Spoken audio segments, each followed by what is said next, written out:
বাংলাদেশের বিভিন্ন এলাকা এবং পার্শ্ববর্তী দেশ থেকে আগত সম্মানিত ভাই ও বোনেরা, প্রিয় সাংবাদিক বন্ধুগণ, আমরা আল্লাহ রব্বুল ইজ্জত ওয়াল জালাল তার দরবারে শুকরগুজার হচ্ছি যে তিনি দয়া করে মেহেরবানি করে চট্টগ্রাম ইসলামী সমাজ কল্যাণ পরিষদ কর্তৃক আয়োজিত তাফসীরুল কোরআন মাহফিলে আমাদেরকে শরীক হওয়ার তৌফিক এনায়েত করেছেন। যে মনিব আমাদেরকে এই মাহফিলে আসার সুযোগ করে দিলেন, আমরা মনিবের দরবারে শুকরগুজার হচ্ছি, কালিমাত শুকর আদায় করছি, হৃদয়ের সবটুকুন আবেগ উজাড় করে, হৃদয়ের সবটুকুন শ্রদ্ধা নিবেদন করে স্মরণ করছি আল্লাহ রব্বুল ইজ্জত ওয়াল জালালকে। আমরা সকলে পড়ছি আলহামদুলিল্লাহ, একযোগে সমস্বরে সকলে পড়েন আলহামদুলিল্লাহ। রব্বানা লাকাল হামদ হামদান কাসীরান তাইয়িবান মুবারাকান ফীহি ইয়া রাব্বি লাকাল হামদু কামা ইয়ানবাগি লিজালালি ওয়াজহিকা ওয়া আযীমি সুলতানিকা। আমরা মহান আল্লাহ সুবহানাহু ওয়া তাআলা তার প্রশংসা করে নিলাম। সেই চট্টগ্রাম মিউনিসিপ্যাল হাই স্কুল মাঠ থেকে শুরু করে তারপরে কলেজিয়েট হাই স্কুল পেরিয়ে আমরা প্যারেড ময়দানে উপস্থিত হয়েছি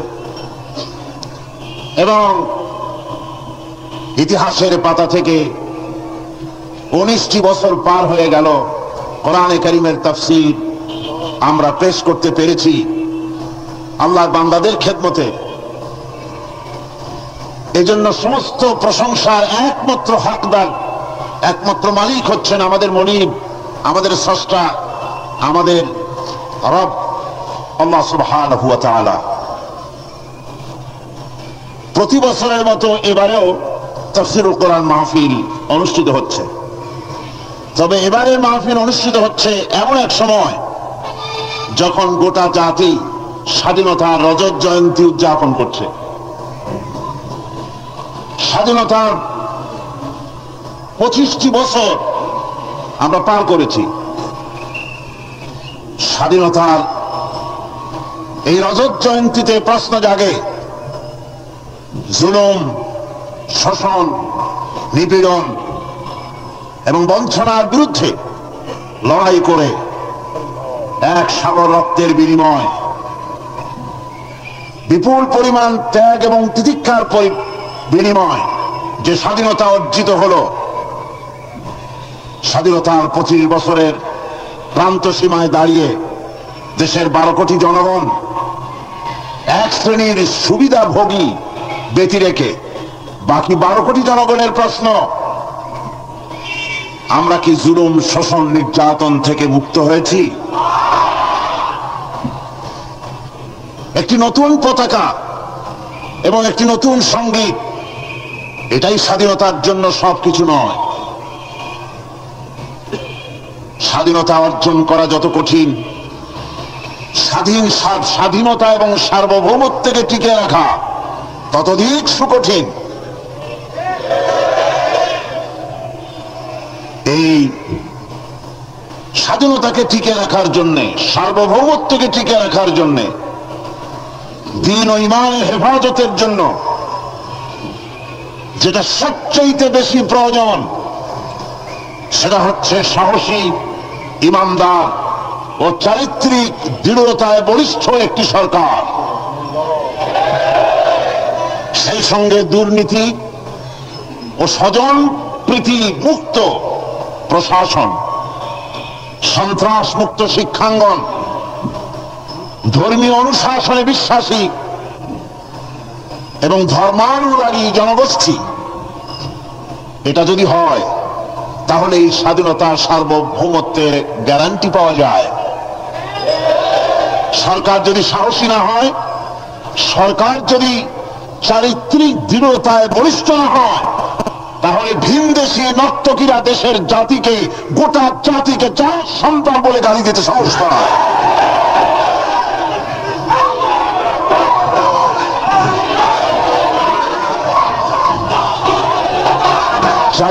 চারিত্রিক দৃঢ়তা, ইমানি বলিষ্ঠতা যদি না থাকে, তাহলে ভিনদেশী অফিসার দেশের জাদুঘরের দরজা লাথি মেরে ভাঙার সাহস পায়।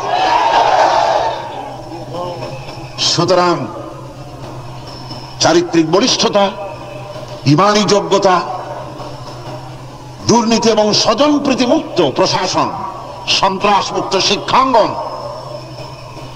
ধর্মীয় অনুশাসনে বিশ্বাসী জনগোষ্ঠী উপহার দিতে পারে কেবলমাত্র শুধুমাত্র আল কোরআন, কোরআন ছাড়ার কিছু নেই।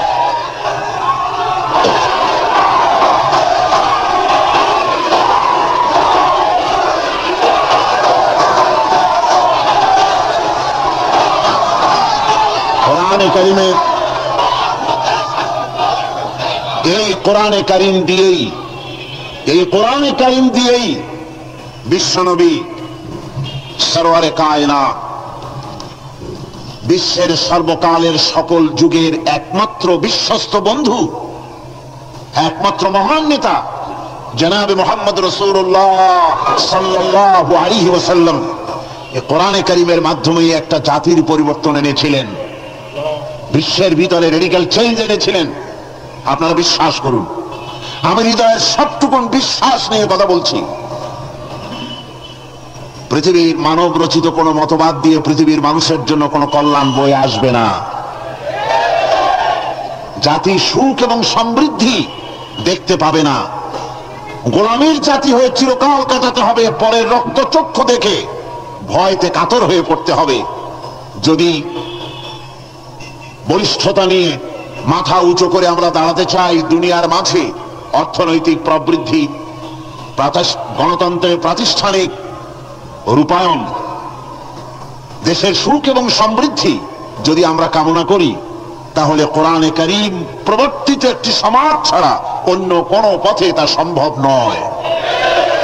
একথা সরকার, জাতি যত তাড়াতাড়ি বুঝবেন, তত তাড়াতাড়ি দেশ এবং জাতির জন্য কল্যাণ হবে, মঙ্গল হবে। এই কথাটুকু আমি আজকের বক্তব্যে আমার ভূমিকা স্বরূপ আপনাদের সামনে পেশ করলাম। এখন এগিয়ে যাচ্ছি কোরআনে কারীমের আলোচনার দিকে। তবে আমি আগেই বলে নেই, আমার ভাণ্ড একেবারেই খালি। সুবহানাকা লা ইলমা লানা ইল্লা মা আল্লামতানা।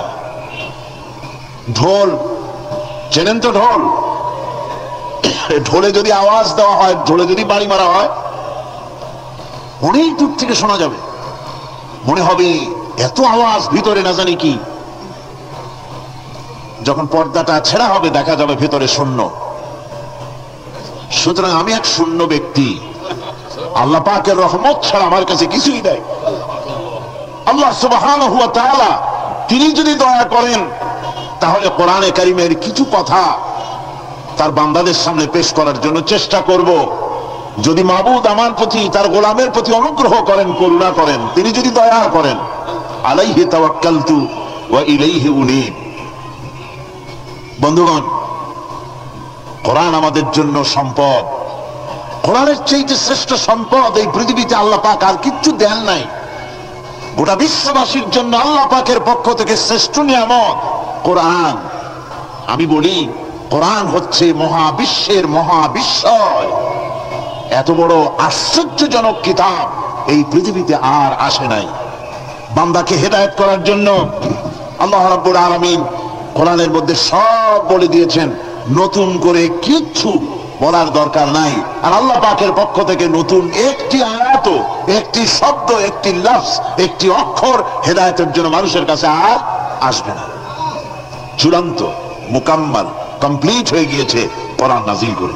এই জন্য কোরআনে কারীম সম্পর্কে আল্লাহর হাবিব জনাবে মুহাম্মদুর রাসূলুল্লাহ সাল্লাল্লাহু আলাইহি ওয়াসাল্লাম বলেছেন, খায়রুকুম মান তাআল্লামাল কুরআনা ওয়া আল্লামাহু। নবীজি বলেছেন, তোমাদের মধ্যে উত্তম সেই ব্যক্তি যে ব্যক্তি নিজে কোরআন শেখে আর অপরকে শেখায়, সেই হচ্ছে উত্তম ব্যক্তি। যেহেতু কোরআন পড়ে মানুষের ব্যক্তি, পরিবার, সমাজ ও রাষ্ট্রের মধ্যে বড় রকমের পরিবর্তন আনার জন্য কোরআনের বিকল্প কিছুই নাই। এই জন্য কোরআন যারা আছে, কোরআন যে বোঝে আর আল্লাহর রহমত যদি থাকে, তাহলে কোরআন এর মাধ্যমে সে হেদায়েত পেয়ে যায়। আর কোরআন যার কাছে নাই, তার সম্পর্কে বলা হয়েছে عن ابن عباس رضي الله تعالى عنه أنه قال قال رسول الله صلى الله عليه وسلم إن الذي ليس في جوفه شيء من القرآن كالبيت الخريب صدق النبي صلى الله عليه وسلم।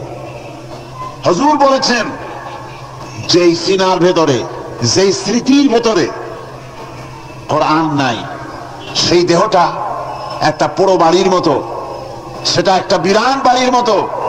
বিরান বাড়িতে যা কিছু থাকে, কোরআন শূন্য দেহের মধ্যে, কোরআন শূন্য স্মৃতিওয়ালা লোকের মধ্যে তাই থাকে। অর্থাৎ তার মধ্যে খোদাভীতি থাকে না, চরিত্র থাকে না, ঈমান থাকে না, কিছুই থাকে না। সুতরাং কোরআন হচ্ছে মূল, ফাউন্ডেশন, কোরআন হচ্ছে ভিত্তি। এই কোরআনকে যদি জাতি বুঝতে পারে, এর উপরে যদি আমল করতে পারে, তাহলেই তাদের জন্য কল্যাণ বয়ে আসবে। আমি আপনাদের সামনে আলোচনা করতে চাই আমাদের হযরত পীর সাহেব কেবলা যে আলোচনা শুরু করেছিলেন, শেষ করতে পারেন নাই। আমি সেখান থেকেই শুরু করি।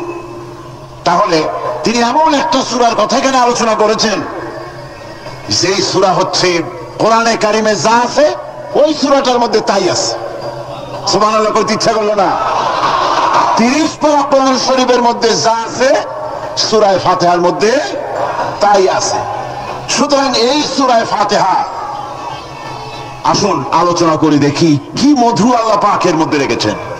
30 পারা কোরআন শরীফে যা আছে তাই সূরা ফাতিহা। সুবহানাল্লাহ, সুবহানাল্লাহ বিহামদিহি। আসুন আগে আমরা তেলাওয়াতটা করি, পড়েন আমার সাথে। আউযু বিল্লাহি মিনাশ শাইতানির রাজীম। বিসমিল্লাহির রাহমানির রাহিম। আলহামদুলিল্লাহি রাব্বিল আলামিন।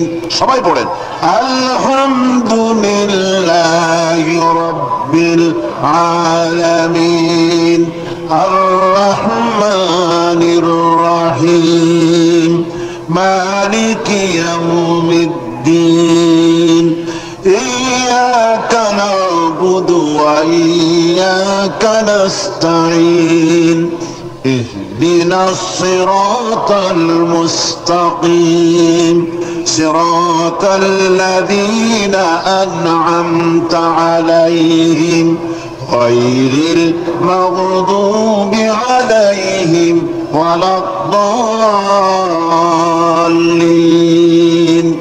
آمين। সূরা ফাতিহা কোরআনে কারীমের সর্বপ্রথম একটি পূর্ণাঙ্গ সূরা, যেটি সেই সূরাটির নাম হচ্ছে সূরা ফাতিহা। এর আগে যত সূরা নাজিল হয়েছে রাসূল কারীম সাল্লাল্লাহু আলাইহি ওয়াসাল্লামের কাছে, তা ছিল 10 আয়াত, 20 আয়াত, 30 আয়াত, এরকম করে করে। কিন্তু পূর্ণাঙ্গ সূরা হিসাবে হুজুরের কাছে প্রথম যে সূরাটি নাজিল হয়, সেই সূরাটির নাম হচ্ছে সূরা ফাতিহা। আর ফাতিহা এটা গ্রন্থের প্রারম্ভিকা হিসাবে রাখা হয়েছে বলে এই সূরাটির নাম হচ্ছে আল ফাতিহা, সূরাতুল ফাতিহা অথবা ফাতিহাতুল কিতাব। যার সাহায্যে কোন জিনিসকে উদ্বোধন করা হয়, শুরু করা হয়, সেটার নাম হচ্ছে ফাতিহা। সূরা ফাতিহার একটা নাম না, বরং এর অনেকগুলি নাম আছে। সূরা ফাতিহার কম বেশি 22টি নাম পাওয়া যায়। আবার তাফসীরে রুহুল মানিতে এর 40টি নাম বলা হয়েছে। সূরা ফাতিহা অত্যন্ত ফজিলতপূর্ণ একটি সূরা, বরকতপূর্ণ সূরা। এই সূরাটির এক নাম হচ্ছে ফাতিহাতুল কিতাব, মানে হচ্ছে কোরআন কুঞ্জিকা, কোরআনের চাবি অথবা কোরআন প্রারম্ভিকা। এটাকে বলা হয়েছে উম্মুল কিতাব, কোরআনের কিতাবের মা। তো মা মানে কোরআন শরীফের পেটে সূরা ফাতিহা হয়েছে তা না। আরবিতে শব্দের অর্থ হচ্ছে কেন্দ্র, সেন্টার, আসাম।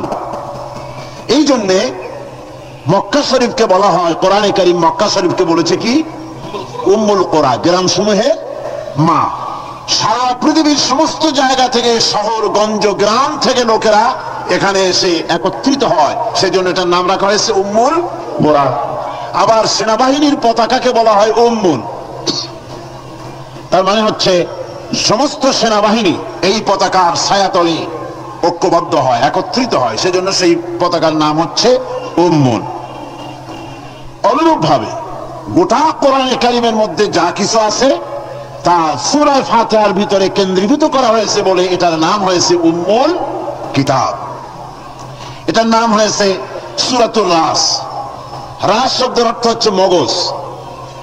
মগজ হচ্ছে মাথার কেন্দ্রস্থল, আর গোটা কোরআনে কারীমের কেন্দ্রস্থল হচ্ছে সূরা ফাতিহা। সূরা ফাতিহার আরেক নাম হচ্ছে সূরাতুল কানজ, অর্থাৎ খনি, খনির সূরা। তার মানে হচ্ছে জ্ঞান বিজ্ঞানের সমস্ত খনি আল্লাহ পাক সূরা ফাতিহার মধ্যে রেখে দিয়েছেন। সুবহানাল্লাহ ওয়া বিহামদিহি। এর আরেকটা নাম হচ্ছে সূরাতুল ওয়াফিয়া, অর্থাৎ পূর্ণত্ব প্রাপ্ত। এই সূরাটি হচ্ছে একমাত্র সূরা যা খণ্ডিত করে পড়া যায় না। কোরআন শরীফের যে কোনো সূরাকে অংশবিশেষ তেলাওয়াত করে নামাজ পড়তে পারেন, অংশবিশেষ পড়তে পারেন, কিন্তু সূরা ফাতিহা হচ্ছে এমন একটি সূরা যে সূরা খণ্ডিত করে পড়া যায় না। পড়তে হলে সবটাই পড়তে হবে, এজন্য এটার নাম হচ্ছে পূর্ণত্ব প্রাপ্ত। এটাকে বলা হয়েছে আসাসুল কোরআন, অর্থাৎ কোরআনের ভিত্তি। 30 পারা কোরআনের পূর্ণাঙ্গ ব্যবস্থা পেশ করা হয়েছে, তার ভিত্তি হচ্ছে সূরা ফাতিহা। এটার নাম হচ্ছে সূরাতুল হামদ, প্রশংসার সূরা। যেহেতু সূরা ফাতিহায় আল্লাহর প্রশংসা দিয়ে ভরা, এই জন্য এটার নাম হচ্ছে সূরাতুল ফাতিহা। এর আরেকটি নাম হচ্ছে সূরাতুশ শুকর, শুকর করা, কৃতজ্ঞতা প্রকাশ করার সূরা। এই সূরাটির মধ্যে মানুষ আল্লাহ পাকের অসীম অনুগ্রহের শুকরিয়া আদায় করে বলে, প্রশংসার মাধ্যমে, এই জন্য এটার নাম হয়েছে সূরাতুশ শুকর। সূরাটির নাম আরেকটি নাম হচ্ছে সূরাতুদ দুআ।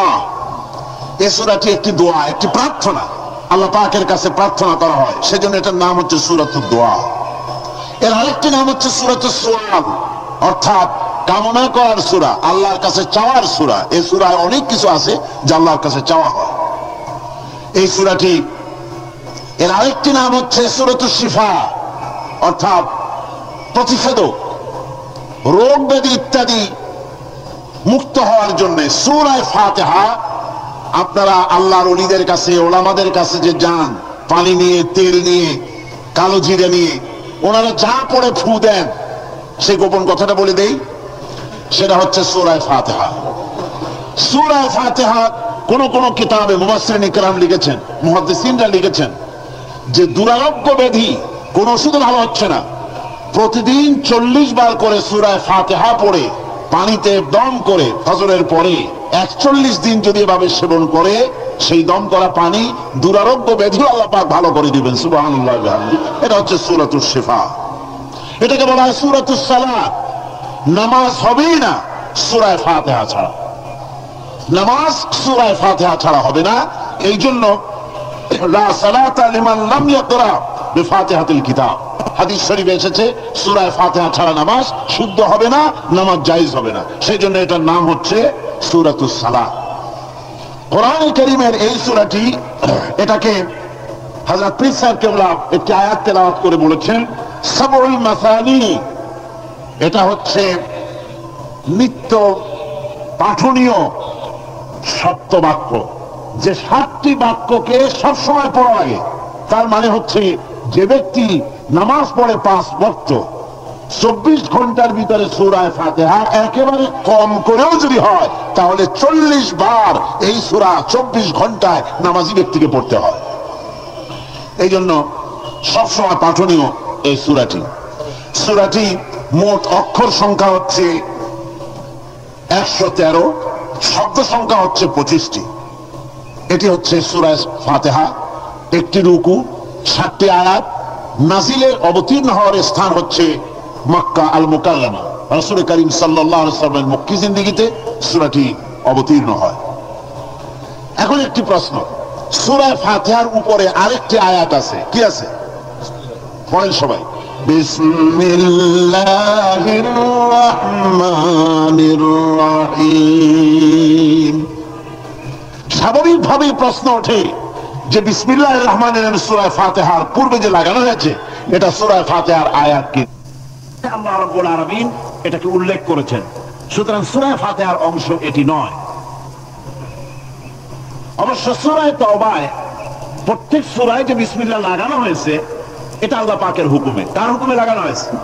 আল্লাহ পাকের হুকুম অনুযায়ী প্রতিটি সূরার প্রথমে বিসমিল্লাহির রহমানির রহিম লাগানো হয়েছে, ব্যতিক্রম শুধু সূরা তাওবা। একজন মানুষকে যদি কোরআনে কারীমকে খতম করতে হয় তো একেবারে পুরাপুরি 114 বার বিসমিল্লাহির রহমানির রহিম পড়তে হয়। এই বিসমিল্লাহির রহমানির রহিম যখন প্রথম নাজিল হয় কোরআন, তখন আল্লাহ রাব্বুল আলামিন এভাবে নাজিল করেছিলেন, ইকরা বিসমি রাব্বিকাল্লাযী খালাক, পড়ো তোমার রবের নামে। তো রবের নাম নিয়ে পড়া হচ্ছিল, এরপরে সেটা কি? সেটা এসে গেল বিসমিল্লাহির রহমানির রহিম। বিসমিল্লাহির রহমানির রহিম আল্লাহ পাকের নির্দেশ অনুযায়ী প্রত্যেক সূরার ভেতরে, প্রত্যেক সূরার প্রথমে আল্লাহ পাক এটাকে লাগিয়ে দেওয়ার ব্যবস্থা করলেন। এটি একটি অতীব বরকতপূর্ণ সূরা, বরকতপূর্ণ আয়াত।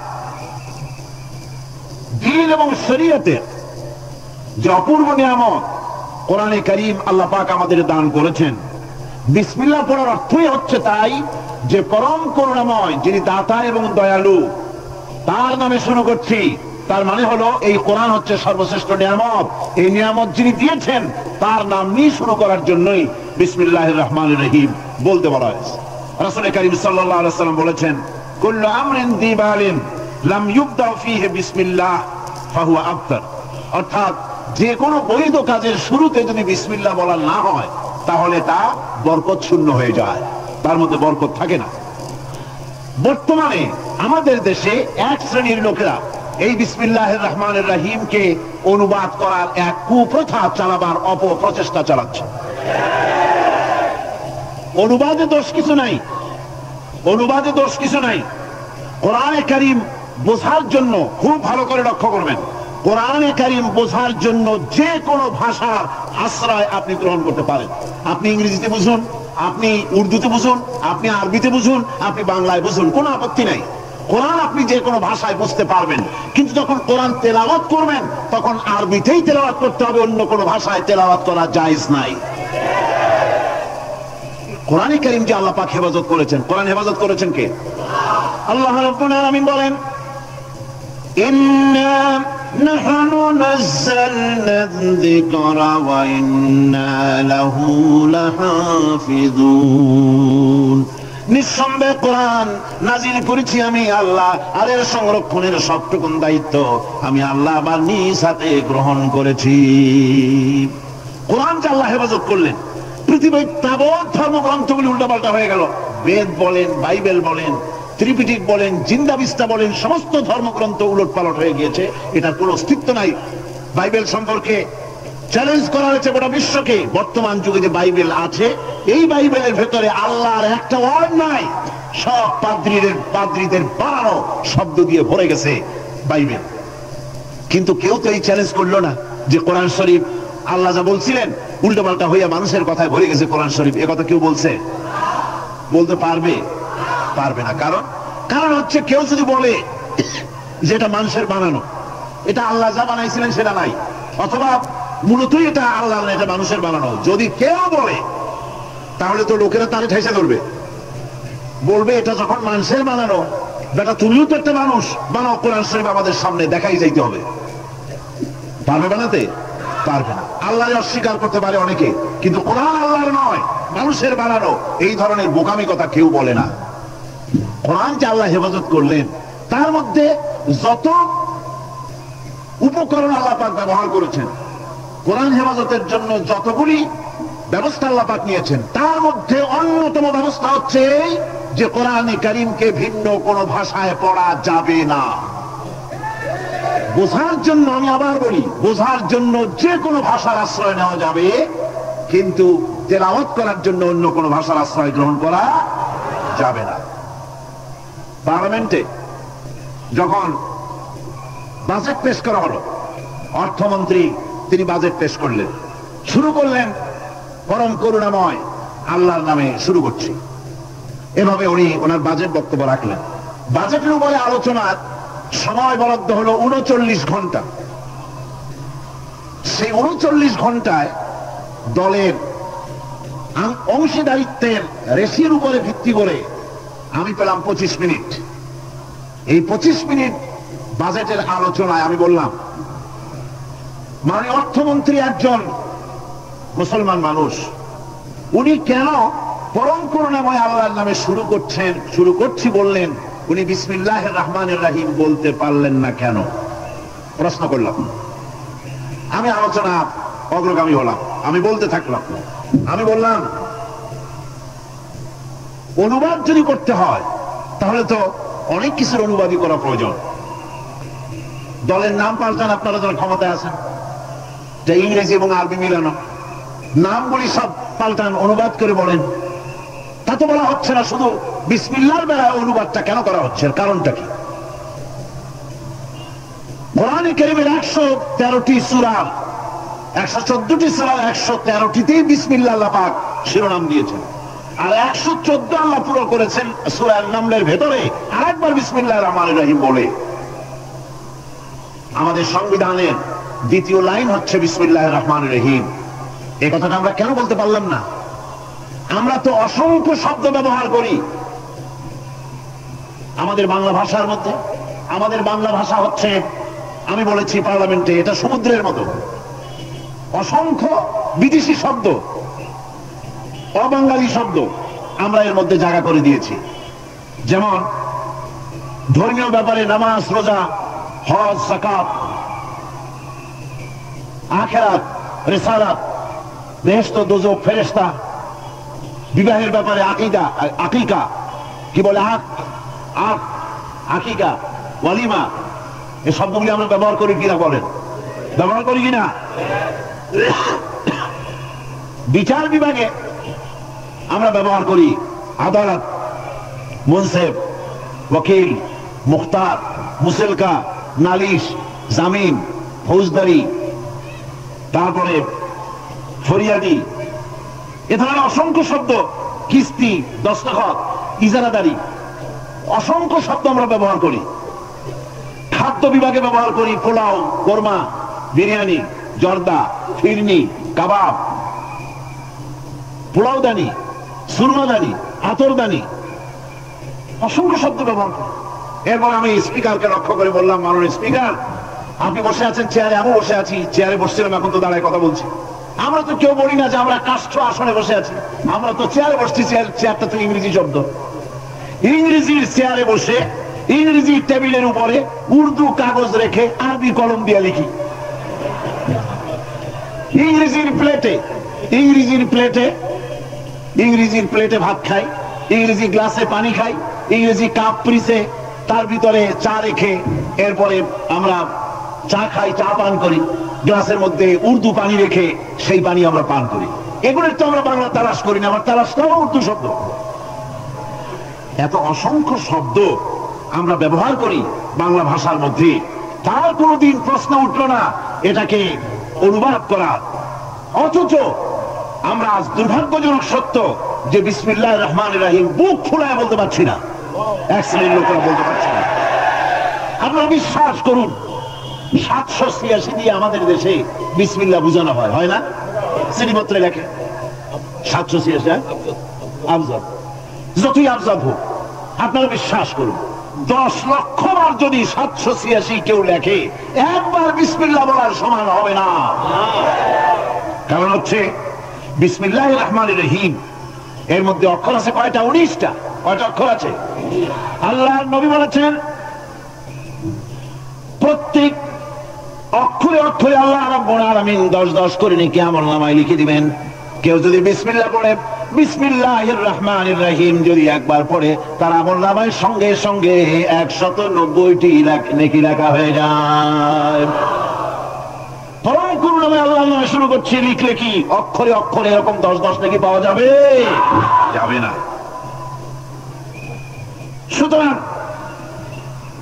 দুর্ভাগ্যজনক ভাবে যে অনুবাদ শুরু হয়েছে, এ অনুবাদ করে পড়ার মধ্যে শঙ্কা আছে, সাহস নাই, সংকীর্ণতা আছে, উদারতা নাই, এর ভেতরে দীনতা আছে, ঐশ্বর্য নাই, এর ভেতরে রাজনীতি আছে, ধর্ম নাই, এর ভিতরে অন্ধ অনুকরণ আছে, নেতৃত্ব নাই, এর ভেতরে পরাজয়ের গ্লানি আছে, বিজয়ের আনন্দ নাই, এর ভেতরে কপাল পোড়ার লক্ষণ আছে, বরকতের মোটেই সম্ভাবনা নাই। সুতরাং বিসমিল্লাহ মনে রাখতে হবে, প্রত্যেকটি ব্যক্তিকে স্মরণ রাখতে হবে। বিসমিল্লাহর আমদানি এদেশে কোন নেতা নেত্রীর বদৌলতে আমদানি হয়নি, বিসমিল্লাহ আমদানি করেছেন আল্লাহ রব্বুল ইজ্জতুল জালাল। বিসমিল্লাহ হচ্ছে গোটা জাতির, মুসলিম উম্মত কলিজার সাথে জড়িত বিসমিল্লাহির রহমানির রহিম। সুতরাং স্পষ্ট করে বলতে হবে, সকলে পড়েন বিসমিল্লাহির রহমানির রহিম। এক্ষুনি আমার আপনাদের সকলের আমলনামায় 190টি করে লিখি আমলনামায় লেখা হয়ে গেছে, আলহামদুলিল্লাহ ভাইরা আমার। সুতরাং বিসমিল্লাহ হচ্ছে কোন মুফাসসিরিন লিখেছেন গোটা কোরআন শরীফে যা আছে সূরা ফাতিহায় তাই আছে, আবার সূরা ফাতিহা যা আছে সবটা বিসমিল্লাহির রহমানির রহিমের ভিতরে আছে। এই জন্য ছোট্ট একটি ঝিনুকের মধ্যে 7টি মহাসমুদ্রকে আল্লাহ পাক প্রবেশ করিয়ে দিয়েছেন। সুবহানাল্লাহ ওয়া বিহামদিহি। আল্লাহ পাকের কি সুন্দর 3টি নামের মধ্যে আল্লাহ, কি নাম আছে এর মধ্যে? আল্লাহ, নাম আছে রহমান, নাম আছে রহিম। কেবলমাত্র হতভাগ্য যারা, তারাই জনসমক্ষে এসে আল্লাহ পাকের এই সুন্দর নামটি উচ্চারণ করতে পারে না।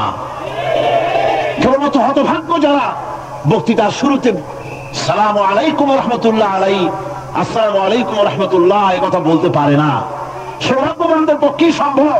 সুতরাং গোটা জাতিকে আল্লাহ পাক সৌভাগ্য দানে ধন্য করুন, আমরা বলি আমিন। শুরু হচ্ছে সূরা ফাতিহা। আলহামদুলিল্লাহি রাব্বিল আলামিন। সূরা ফাতিহা আমি বলি এটি যেন একটি অভিনন্দন পত্র। এটি কি? অভিনন্দন পত্র।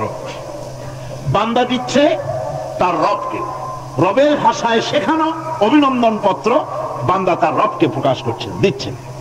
অভিনন্দন পত্রে 3টা জিনিস থাকে, আপনারা লক্ষ্য করে শুনলে বুঝতে পারবেন ইনশাআল্লাহ। একবার ভাবুন যে কত বড় কথা 30 পারা কোরআনের মধ্যে যা আছে তার সবটা আল্লাহ পাক তার সারাংশ সূরা ফাতিহায় ঢুকাইছেন। তাহলে এটা জিনিসটা কি এটা বুঝতে হবে, এবং সেই ধরনের অন্তর নিয়ে, মন নিয়ে বসতে হবে আর বুঝতে চেষ্টা করতে হবে। আমি ধীরে ধীরে আপনাদের সামনে পেশ করবো ইনশাআল্লাহ, বিইজনিল্লাহ, বিমাশিয়াতিল্লাহ, বিফদলিল্লাহ। সূরা ফাতিহার মধ্যে আমি বলেছি এটা একটি অভিনন্দন পত্রের মতো। কিরকম? অভিনন্দন পত্রে 3টা জিনিস থাকে। কয়টা জিনিস থাকে? 3টা। প্রথমে থাকে প্রশংসা। অভিনন্দন পত্রে প্রথমে কি থাকে? প্রশংসা। 2 নম্বরে থাকে পরিচয়, 3 নম্বরে থাকে দাবি। 3 নম্বরে থাকে দাবি। প্রথমেই দাবি করা হয় না, এটা ঠিক না। প্রথমেই প্রশংসা। সমস্ত অভিনন্দন পত্র আপনারা দেখবেন, মন্ত্রী আসুক, প্রেসিডেন্ট আসুক, অভিনন্দন পত্র পেশ করা হয়, সুন্দর ভাষায় লেখে, হে সংগ্রামী জননায়ক, গরিবের বন্ধু, জাতির কিছু একটা, এইভাবে করে বহুত প্রশংসা করে তারপরে তার নাম খুঁজে পাওয়াই মুশকিল প্রশংসার ঠেলায়। আপনার আগমনী বার্তায় আমাদের এই চট্টগ্রামের আকাশ বাতাস মুখরিত, আবার বৃদ্ধ বনিতা আনন্দে উদ্বেলিত, কে কি করবে দিশে করতে পারছে না, এরকম প্রশংসা। এই প্রশংসা দিয়ে তারপরে বলে আমরা চট্টগ্রাম কলেজের কর্তৃপক্ষ, আমাদের বেড়া নাই, টিন নাই, চাল নাই, ইট নাই, সিমেন্ট নাই, আমাদের এগুলি দাবি। তাহলে প্রথমে গেল প্রশংসা, 2 নম্বরে পরিচয়, 3 নম্বরে দাবি। মূলত এই ভদ্রতা প্রথমে কেউ বলে না, মন্ত্রী সাহেব চিটাগংয়ে আসছেন তো আমাদের দাবি না মিটাইয়া ঠ্যাং আস্ত নিয়ে ঢাকা ফিরতে পারবেন না, এরকম বলে নাকি? এরকম বললে কিছুই পাওয়া যাবে না। মূলত এই যে ভদ্রতা, এই শালীনতা, এই শিষ্টাচার শিক্ষা দিয়েছে আল কোরআন। সুবহানাল্লাহ। বান্দাকে কিছু চাইতে হবে, আর চাওয়াটা শিখাইছেন কে? আল্লাহ। কে শিখিয়েছেন? বান্দাকে একটা বড় জিনিস চাইতে হবে। সে বড় জিনিসটা কি আজকে বলবো না, ধীরে ধীরে বলবো ইনশাআল্লাহ। একটা বড় জিনিস চাইতে হবে আল্লাহর কাছে। সে চাওয়াটা কি সেটাও আল্লাহ শিখিয়েছেন। যেহেতু আমরা তো জানি না, বুঝি না, আল্লাহ আমাদের কত মেহেরবান, তার কত দয়া, আমাদের শিখিয়ে দিচ্ছেন কেমনে প্রশংসা করতে হবে, কেমনে পরিচয় দিতে হবে, আর কেমনে দাবি করতে হবে। তিনটি জিনিস সূরা ফাতিহার মধ্যে আল্লাহ পাক ঢুকিয়ে দিয়েছেন। সুবহানাল্লাহ। সুতরাং বলা হচ্ছে, আল্লাহ পাক বলছেন আলহামদুলিল্লাহি রাব্বিল আলামিন। সমস্ত প্রশংসা, যাবতীয় প্রশংসা সবকিছু আল্লাহ পাকের জন্য, যিনি রব্বুল আলামিন, যিনি বহু জগতের, অসংখ্য জগতের যিনি পাল্লেওয়ালা রব, তার জন্যই সমস্ত প্রশংসা। এখন হামদ হচ্ছে প্রশংসা, এর অর্থ হচ্ছে সুন্দরের প্রশংসা। অসুন্দরের কিন্তু কোনো হামদ হয় না, অসুন্দরের হামদ হয় না। হামদ হয় কার? সুন্দরের। সুন্দরের হামদ হয়, প্রশংসা হয়। এই জন্য প্রশংসা করতে হবে আল্লাহ পাকের। কোন ফাসিকের প্রশংসা যদি করা হয় আল্লাহ পাক নারাজ হয়ে যায়। আল্লাহ পাকের আরশ গোসায় থরথর করে কাঁপতে থাকে। প্রশংসা হবে কেবলমাত্র কার? আল্লাহ পাক। এবং এই প্রশংসা সবটুকু হামদের আগে আলিফ লাম লাগানো হয়েছে। এটা হচ্ছে জেন্স বা ইস্তেকরার, অর্থাৎ সমস্ত বস্তুকে বোঝানোর জন্য আল শব্দকে ব্যবহার করা হয়েছে। আলহামদু, সমস্ত প্রশংসা সেই আল্লাহ পাকের, যিনি তামাম জাহানকে সৃষ্টি করেছেন এবং প্রতিপালন করেছেন। আল্লাহ পাক তিনি হচ্ছেন সুন্দর। আল্লাহ কি? আল্লাহ রাব্বুল আলামিন, তিনি এমন সুন্দর, তার সৃষ্টি কত সুন্দর তাই দেখে তাকে অনুমান করা যায় তিনি কত সুন্দর। আল্লাহ রাব্বুল আলামিন, তার রুচিবোধ, তার সৌন্দর্য, তার সৃষ্টি দেখলেই বোঝা যায়। এই দুনিয়াকে কত সুন্দর করে তিনি সাজিয়েছেন, এই পৃথিবীকে কত সুন্দর করে তিনি গুছিয়েছেন, তার সৃষ্টি দেখলেই বোঝা যায় আল্লাহ রাব্বুল আলামিন কত সুন্দর। জোরে কোন সুবহানাল্লাহ। আপনারা জানেন আল্লাহ পাক এই পৃথিবীতে সব জোড়ায় জোড়ায় সৃষ্টি করেছেন, ঠিক কিনা? সব জোড়া জোড়া সৃষ্টি করেছেন। এখন ফুলের থেকে ফল হবে, ফুলের থেকে কি হবে? ফল তৈরি হবে। খুব ভালো করে বোঝেন, ফুলের থেকে ফল হবে। এখন এজন্য স্ত্রী জাতীয় ফুল এবং পুরুষ জাতীয় ফুলের সংমিশ্রণ হতে হবে। ফুলেরা তো হাঁটতে পারে না, ফুলেরা তো চলতে পারে না, এই কাজটা করবে কি? এই ক্রসের জন্য, এই মিলনের জন্য, পুং কেশরকে স্ত্রী কেশরে নিয়ে এই মিলন ঘটাবার জন্য আল্লাহ পাকের রুচি দেখুন, তার সৌন্দর্য বোধ দেখুন। শুধু একটা দৃষ্টান্ত দেবো, বেশি দেবো না, একটা দৃষ্টান্ত দিচ্ছি। তার রুচিবোধ, তার সৌন্দর্যবোধ, তার শৈল্পিক নান্দনিক সৌন্দর্যবোধ, কত প্রশংসা, কিয়ামত পর্যন্ত প্রশংসা করে শেষ করা যাবে না। ফুলের পুং কেশরকে স্ত্রী কেশরে পৌঁছে দেওয়ার জন্য আল্লাহ এই দায়িত্বটা তেলাপোকাকেও দিতে পারতেন। পারতেন কিনা? তেলাপোকা চেনেন না? চেনেন না? চেনেন কিনা? তেলাপোকাকে এই দায়িত্ব দিতে পারতেন, আরশোলাকে এই দায়িত্বটা দিতে পারতেন। কিন্তু আল্লাহ পাক তার সৌন্দর্যবোধ এবং রুচিবোধের কারণে ফুলের মতো এত সুন্দর জিনিসের উপরে তেলাপোকা আরশোলা চলুক আল্লাহ পাক পছন্দ করেন নাই। ফুল যেমন সুন্দর, এই দায়িত্বটা আল্লাহ পাক প্রজাপতিকে দান করেছেন এই দায়িত্বটা পালন করার জন্য। ফুলও যেমন সুন্দর, প্রজাপতিও তেমন সুন্দর, আর এই দায়িত্ব বিশ্বব্যাপী পালন করে প্রজাপতিরা। সুবহানাল্লাহ। সুতরাং প্রশংসা হবে সুন্দরের, সেই সুন্দর যিনি আল্লাহ রাব্বুল আলামিন, তার যাবতীয় প্রশংসা সেই আল্লাহ পাক। এখন মানুষের জন্য আল্লাহকে চেনার পথ কি? আলহামদুলিল্লাহ। প্রশংসা করছি কার? আল্লাহ। জোরে বলেন সকলে, কার করছি? আল্লাহ পাকের প্রশংসা করছি। আল্লাহকে চেনার পথ কি? সৃষ্টি আল্লাহকে, সৃষ্টি যদি স্রষ্টাকে চিনতে চায়, মানুষ যদি আল্লাহ রাব্বুল আলামিনকে জানতে চায়, চিনতে চায়, তার পদ্ধতি হচ্ছে তার সৃষ্টিকে জানা। তার সৃষ্টির মাধ্যমেই তাকে চেনা যাবে।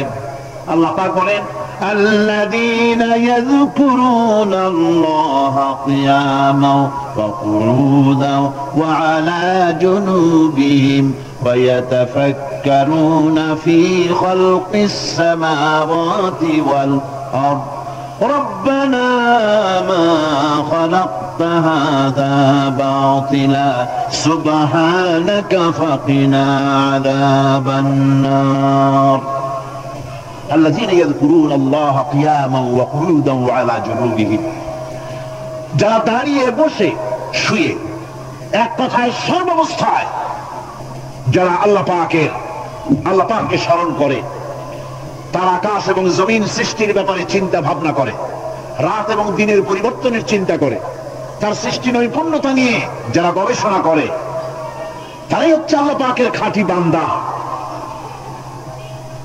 একজন সত্যানুসন্ধানী চোখের সামনে যখন নিখিল বিশ্বের অনুপরমাণু থেকে শুরু করে সূর্য, চন্দ্র, গ্রহ, নক্ষত্র, বিশাল আকাশ পর্যন্ত, গাছপালা, তরুলতা, সমুদ্র, মহাসমুদ্র, পশু পক্ষী ইত্যাদি যখন তার নজরে পড়ে, তখন একজন সত্যের অনুসারী ব্যক্তি, একজন সত্যের অনুসন্ধানী ব্যক্তি, তার মুখ থেকে বেসাক্তা স্বতঃস্ফূর্ত ভাবে নিজের অজান্তে মুখ থেকে যে শব্দটা বেরোয়, সে শব্দটা হচ্ছে আলহামদুলিল্লাহি রাব্বিল আলামিন।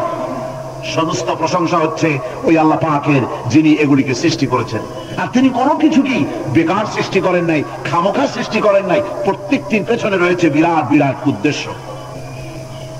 এখানে মানুষের সবচাইতে বড় ভ্রান্তি, মানুষের সবচাইতে বড় ভুল, সেটা হলো এই, দুর্ভাগ্যজনক ভাবে সকল সৌন্দর্যের মহাশিল্পী আল্লাহ পাককে মানুষ ভুলে যায়। তারা প্রশংসা করে নদীর, প্রশংসা করে নারীর, নারীর অঙ্গ প্রত্যঙ্গ নিয়ে তারা কবিতা লেখে, নারীর সৌন্দর্য নিয়ে কবিতা লেখে, সাহিত্য রচনা করে, সূর্য নিয়ে, চন্দ্র নিয়ে, চাঁদের মায়াবী জ্যোৎস্না নিয়ে, এর সুন্দর সুষমা নিয়ে কবিতা লেখে, প্রজাপতির রং দিয়ে গান তৈরি করে, ফুলের সৌন্দর্য এবং তার সৌরভ দেখে মানুষ পাগল হয়ে যায়। এগুলির পিছনে গান, সাহিত্য ইত্যাদি কবিতা রচনা করে। কিন্তু এই সৌন্দর্য যিনি সৃষ্টি করেছেন সে আল্লাহ পাককে বেমালুম ভুলে যায়। সেই জন্য স্রষ্টার প্রশংসা করতে হবে। আল্লাহ পাক শিখাচ্ছেন, শুরুতেই শিখাচ্ছেন, আলহামদুলিল্লাহি রাব্বিল আলামিন। পড়েন সবাই, আলহামদুলিল্লাহি রাব্বিল আলামিন। এখানে আল্লাহ প্রশংসা কার বলুন, কার? আল্লাহ নয়, আল্লাহ, আল্লাহ পাকের প্রশংসা। আল্লাহ হচ্ছে ইসমে জাত। আল্লাহ কি? ইসমে জাত। কোন ধরনের অনুবাদ দিয়ে আল্লাহ শব্দের ব্যাখ্যা বোঝানো যাবে না। আল্লাহ এটাকে যদি সৃষ্টিকর্তা লেখা হয় তাহলে আল্লাহ শব্দের হক আদায় হবে? সৃষ্টিকর্তা বলতে তো বুঝাই যায়, তা তো আছে খালেক, সৃষ্টিকর্তা। এই জন্য আল্লাহ পাকের একটা সেবাতি নাম আছে না, সে নাম কি? খালেক। আল্লাহ এটাকে কোনো অনুবাদ দিয়ে সৃষ্টিকর্তা বলে বোঝানো যাবে না। আল্লাহ হচ্ছেন এমন, পৃথিবীতে যত ধর্মের লোকেরা তাদের স্রষ্টাকে ডাকে, কেউ বলে ভগবান, কেউ বলে ঈশ্বর, কেউ বলে পরমেশ্বর, কেউ বলে বিধাতা, কেউ বলে গড, কেউ বলে জিহ্বা। বলেন এরকম কথা না বললে বুঝি কি বলে? এর প্রত্যেকটি শব্দের প্রতিশব্দে স্ত্রীলিঙ্গে অন্য শব্দ আসবে। ভগবান বললে কি হবে? ভগবতী। ঈশ্বর বললে ঈশ্বরী। পরমেশ্বর বললে পরমেশ্বরী। বিধাতা বললে বিধাত্রী। গড বললে গডের আসবে। এখন গড আরো বেকায়দা। গডটারে যদি উল্টায় দেন এমন সর্বনাশ হবে যা বলার মতো না। আর এই শব্দ দিয়েও বোঝার উপায় নাই যে তারা কি বলতে চায়। শব্দকে খণ্ডিত যদি করা হয় তাও বোঝা যাবে না যে কি বলতে চায়। অথচ আল্লাহ পাক হচ্ছেন, আল্লাহ পাকের নাম হচ্ছে এমন একটি নাম, আমাকে যদি কেউ বলে যে অন্য কোনো ব্যাখ্যা চাই না, আল্লাহ দিয়ে আল্লাহ বুঝাই দেন। তো আল্লাহ দিয়ে আল্লাহ বোঝানো যাবে এরকম কোরআনে কারিমের মধ্যে আল্লাহ আয়াতে কারিমা সেট করে রেখেছেন। সুবহানাল্লাহ।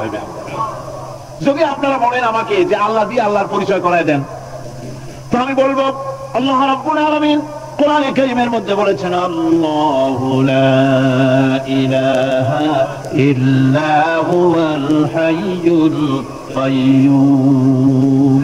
কোন সূরা আছে? কোন আয়াতে? আয়াতুল কুরসি। পড়তে ইচ্ছা করে না? পড়েন আমার সাথে। আল্লাহু লা ইলাহা ইল্লা হুয়াল হাইয়ুল কাইয়্যুম। আল্লাহ হচ্ছেন তিনি, যিনি ছাড়া কোনো উপাস্য নাই, কোন ইলাহা নাই, কোন মাবুদ নাই যিনি ছাড়া, আর কোন ইবাদতের মালিক নাই। আর যিনি হচ্ছেন সদা জাগ্রত চিরঞ্জীব, সার্বভৌমত্বের একচ্ছত্র মালিক, যিনি সদা জাগ্রত চিরঞ্জীব, তিনি হচ্ছেন আল্লাহ। এখন কেউ যদি বলেন আল্লাহ অক্ষর কি, এক একটা অক্ষর বাদ দিয়া আল্লাহরে চিনায় দেন, তাও চিনানো যাবে। আল্লাহর প্রথম অক্ষর যদি বাদ দেন কি থাকবে? কোরআনে কারীম বলছে তা দিয়েও বোঝা যাবে। লিল্লাহি মা ফিস সামাওয়াতি ওয়া মা ফিল আরদ। আল্লাহ হচ্ছেন তিনি যার জন্য আকাশ আর জমিন, আকাশ এবং জমিনের একচ্ছত্র মালিক। এর মাঝখানে যা কিছু আছে সব কিছুর মালিকানা যার হাতের মুঠায়, তিনি আমার আল্লাহ। তিনি কে? আল্লাহ। এরপরে যদি বলেন আর একটা নাম ছেড়ে দেন, আলিফ ছাড়লাম, একটা নাম ছেড়ে দিলাম, তাহলে কি থাকলো? লাহ থাকলো, দুইটা অক্ষর থাকলো লাহু। এই লাহু দিয়েও আল্লাহ রাব্বুল আলামিনের সিফাতকে, তার গুণকে বোঝা যাবে। লাহু মাকালিদুস সামাওয়াতি ওয়াল আরদ। আল্লাহ পাক বলেন আসমান এবং জমিনের রিজকের চাবিকাঠি আল্লাহ পাকের হাতে, যাকে খুশি তিনি পর্যাপ্ত রিজক দান করেন। কেউ যদি বলেন লামটাও হালা দেন, লামটাও ছেড়ে দেন, দিলাম নাম একটা ছেড়ে, থাকলো কি? একটা অক্ষর থাকলো হু। এই হু দিয়ে আমার আল্লাহরে চেনা যাবে। ওয়াহুয়াল গফুরুল ওয়াদুদুল আরশিল মাজিদ ফাআলুল লিমা ইউরিদ। আমার আল্লাহ হচ্ছেন তিনি, যিনি ক্ষমাশীল, যিনি দয়াবান, যিনি বান্দাকে মহব্বত করেন, যিনি হচ্ছেন আরশে আজিমের মালিক। তিনি হচ্ছেন সেই মহান সত্তা যিনি যা খুশি তাই করতে পারেন। সুতরাং আল্লাহ হচ্ছেন এমন এক লফজ, এমন এক নাম, এমন এক ইসমে জাত যার কোনো বিকল্প নাই, যা অনুবাদ করে আল্লাহকে স্রষ্টা বললে এটা সারবে না, সৃষ্টিকর্তা বললে সারবে না। আল্লাহ পাকের নামের বিরাট বিশাল ব্যাপক অর্থ রয়েছে। সুতরাং আল্লাহকে আল্লাহই বলতে হবে। আল্লাহকে কি বলতে হবে? আল্লাহ আল্লাহ আল্লাহ। কত মজাই নামে, সুবহানাল্লাহ, কত মজাই নামে। আল্লাহ রাব্বুল আলামিন বলেন, আমরা শুরু করছি সূরা ফাতিহা। অভিনন্দন পত্র দিচ্ছি, কারে দিচ্ছি? আল্লাহ পাককে দিচ্ছি। শেখানো ভাষা দিয়ে রব্বুল আলামিন বলেন প্রশংসা করো, আলহামদুলিল্লাহি রাব্বিল আলামিন। সমস্ত প্রশংসা আল্লাহ পাকের, যিনি হচ্ছেন রব, যিনি কি? রব। এখন এই রব শব্দের বাংলা অর্থ করা হয় প্রভু, লালনকারী, প্রতিপালনকারী, কিন্তু এই অর্থ